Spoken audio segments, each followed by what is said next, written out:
Continuing on.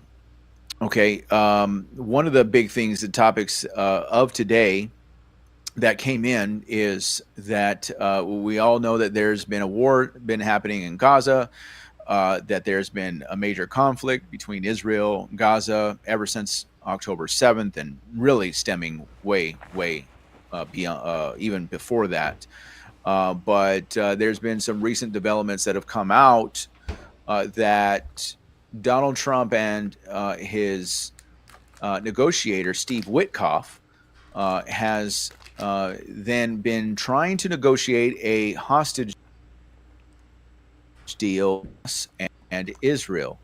And it seems as though that there may be some developments. Now, this is still coming out, and I've been uh, grokking it and chat GBTing it, and there's really no official word that has come out, but Alex Jones is definitely covering it. If Alex Jones is covering it, then it has to be real. Mm-hmm. Just kidding. But probably so. Okay. Alex Jones has said, and he has reports that has come out that says Netanyahu accepts Trump's Gaza ceasefire deal. Now, that's coming from the Israel side. There's hasn't been any word as to whether Hamas has agreed to any deal. And so until then, it's still a full out war that is taking place. And I would even say that there are definitely um, some advancements on Israel's side to fully take over the Gaza Strip and fully control it, and it would be under Israel's control. On the other side, we have that. There's always claims of Israel's genocidal acts toward Palestinian people or Gazan people, and so you have this balancing act. What is really happening over there, Matt? What is your take on all of this? Do you think that there's a genocide? Should Israel accept the Whitcoff and Americans, trying to negotiate a ceasefire? What's your take? My take is I like jalapeno beef jerky. Um, my take. My take is, boy, is the Middle East a mess, huh? And there's this. I want to place all the blame on one person, one party, but it's just not as simple as that, is it? They've got us in this decades, Okay, hundreds of you don't years have to of have a collateral take. damage. That's I guess this is all I'm going to say about it. Obviously, we want killing to stop, and it's not an easy thing to fully realize and try to think about what war looks like. War is never good. But one thing I would say is this: um, in Germany, when we think of Germany, when we think of war, like let's really think about what took place in World War II. There were millions of people, literally millions of people, who died, who were not part of the war, um, but in order to exterminate, the Nazis, there was a lot of people that civilians, citizens, or I don't know, was it citizens or civilians, the innocent people that were not in the army, millions of people that died in that war, and I'm not trying to use that as a means to justify what may be happening in Gaza. Um, uh, we don't want any innocent people dying, whether they're Jewish or whether they're um, from Gaza. Like we just don't want it happening, right? Because what is the reality of people that die without Christ? The reality is that if you don't have Christ, you're not saved. And if you're not saved, then your sin that you committed against God will be held against you if you are at an age of accountability. And so we want salvation to explode, not bombs, right? So what is the Christian response for what's happening in Israel, what's happening in Gaza? I think the true Christian response would be to pray that man, that they would just know Jesus, and that's the only thing I could really say about that, brother Matt. Um, I think I think there's still a justifiable, there's, it's justifiable to want terrorism to be rooted out. I think that's justifiable to have terrorism rooted out, whether on either side. Um, and so I do also understand why Israel would say that they cannot let a October 7th happen again. Um, but yeah, man, it's hard. That's all I could really say. It's hard. But I would have to say that if something like that were to happen on October 7th, were to happen on American soil, uh, I would want America to defend our people, um, and rid of the evil that would cause something like that to happen. At the same time, you know, we should want to pray for um, people to come to know Christ in the midst of war, so that they can, if they, pass and they die in the future, then we know that they are in Christ. So I don't know. I don't know, man. It's hard to explain. It's a hard situation. It's hard. That's why we Help got me the out here. Donald. That's why we got Donald Trump trying to turn Gaza into a strip mall. Thank you, Trump. No, hey, I'm all up for creative ideas, bad ones, dumb ones, whatever.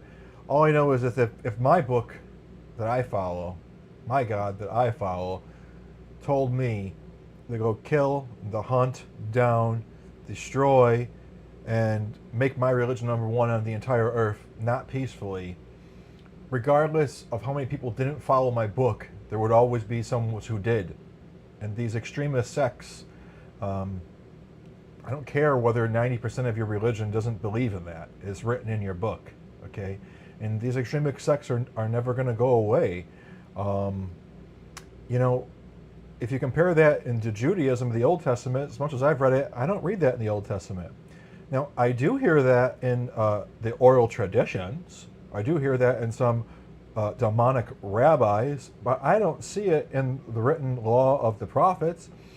I see people who are drunk on the Zohar and drunk on Kabbalah say such insidious things, right? But it's not in our holy text. So when it comes to a scriptural perspective of whether this is ever going to come to an end, and who's to blame, and who would I have to side with?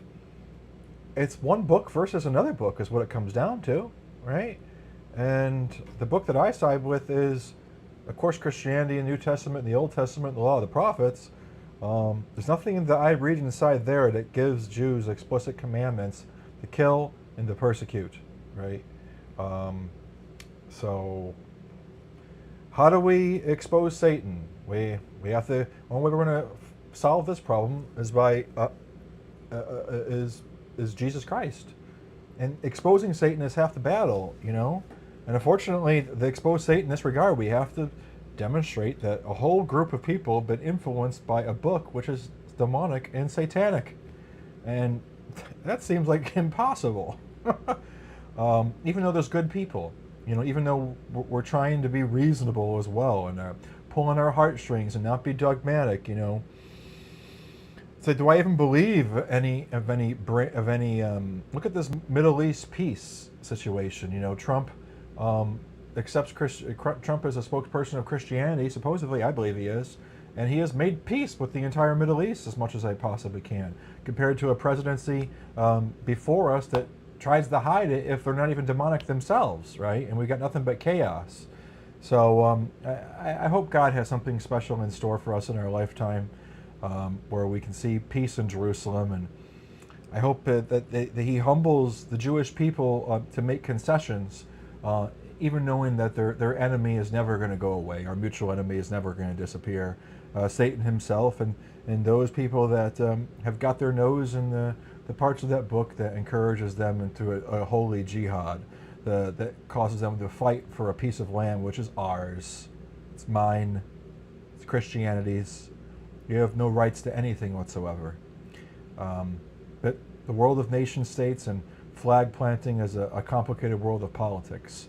God, I just hope that he can really pull off something special in the hearts and minds. That 2 week tour in the Middle East really, that 3 day tour a couple weeks ago really did make me think about what might be possible if we weren't just dealing with the extremists, right? Because those people he's meeting with follow that book, supposedly, but they're backslidden believers, right? Like, I don't know what you call them. They're obviously, if they were really following the book, they would have waited for Trump to come in and slit his throat, right?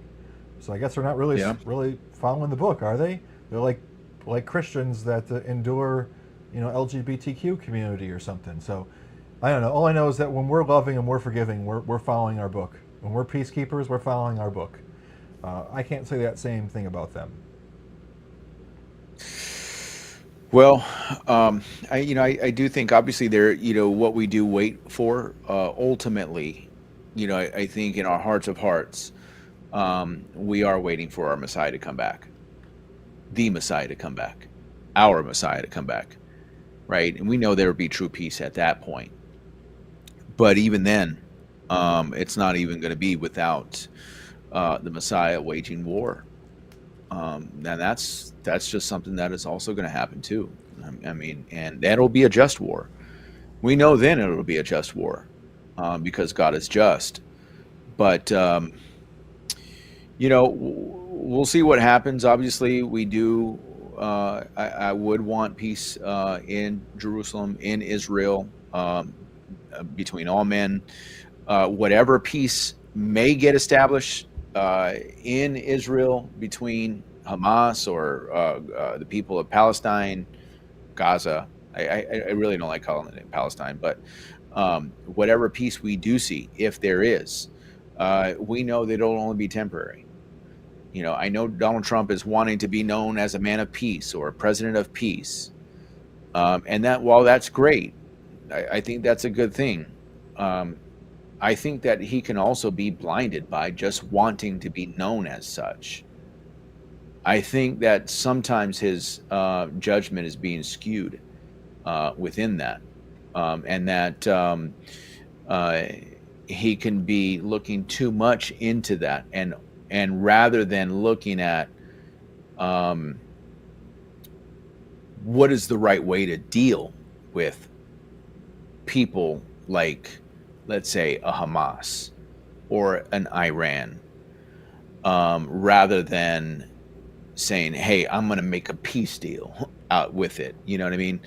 So, I'm not really the biggest fan on his Middle East policies, like how he dealt with Qatar. Not a big fan of it. We've spoken against it, not to beat up beat up that Bush again, about the plane situation. But yeah, I think his judgment is being a little skewed toward just focusing on the word peace and being associated with somebody that is promoting peace. And so, we'll see what happens. Time will tell, and we'll see if there is a peace agreement that does come about between Israel and Hamas in the coming days, in the coming weeks.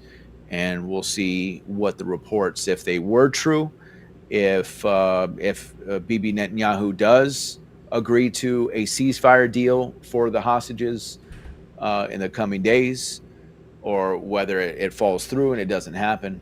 And I guess, like I said, time will tell on that. Oh, yeah.